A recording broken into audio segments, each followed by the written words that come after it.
Motor ni macam Yamaha PG1 kan? Tapi bukan. Inilah Avreta Ranger Max Explorer.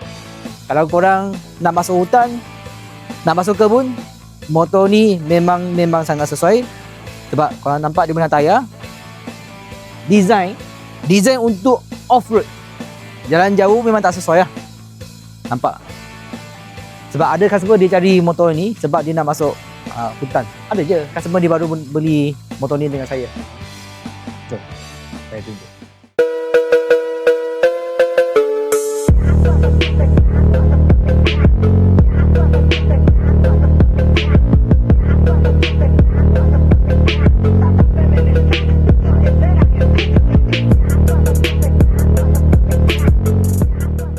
Harga bulanan dalam 210 lebih, muka kosong. Enjin datang dengan 127cc, single cylinder, single overhead cam, 4 stroke, 4 speed. Inilah bunyi dia.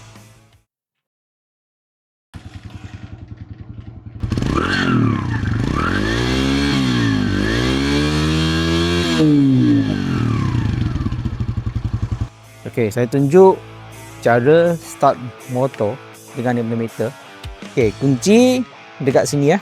Dia pulas saja. Nampak.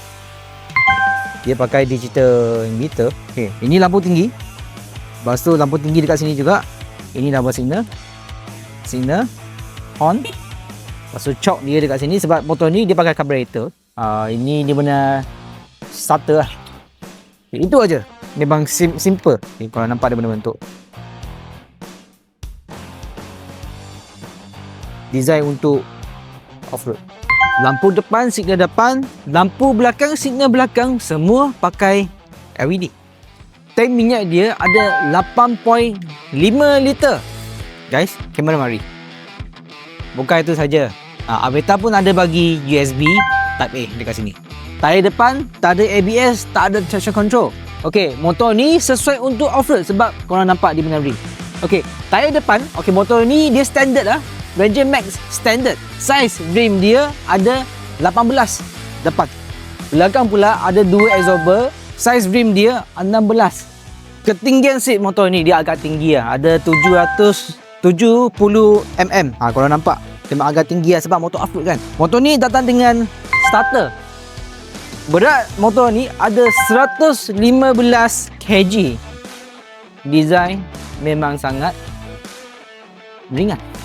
Dekat bawah enjin ni, Avreta dia ada bagi satu protector untuk protect dia punya enjin supaya kalau kita masuk off-road, masuk hutan ke kebun ke, dia tak kenalah bahagian enjin ni. Untuk pendapat saya, motor ni design dia copy mungkin PG1 lah. Korang boleh komen dekat bawah, adakah motor ni dia copy PG1? Okey, motor ni memang sangat comel. Lepas tu, paling penting motor ni tahan lasak. Korang tengok dia punya frame. Keras gila. Jatuh macam mana pun, frame dia sangat keras. Guys, ingatlah, kami bukan setakat jual motor saja, tapi kami pun ada pusat servis. Kalau korang beli motor dengan kami ataupun saya janji kami akan jaga motor korang. Kita jumpa nanti. See you guys.